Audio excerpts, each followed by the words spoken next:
Hello guys, in this video, we are going to make pickled chilies. First, we are going to wash all the green chili peppers. We need to wash them thoroughly.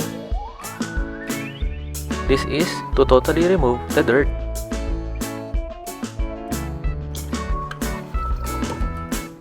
Then, we will cut the bottom and the top part.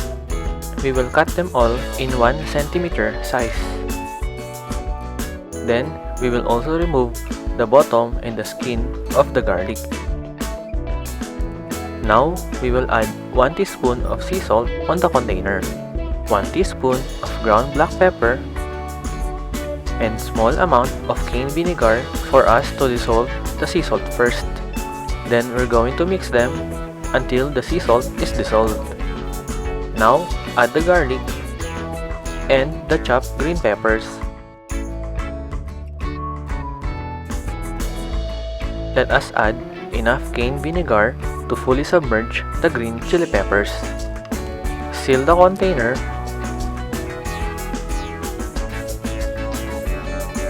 and now it is ready to be served. Thank you for watching.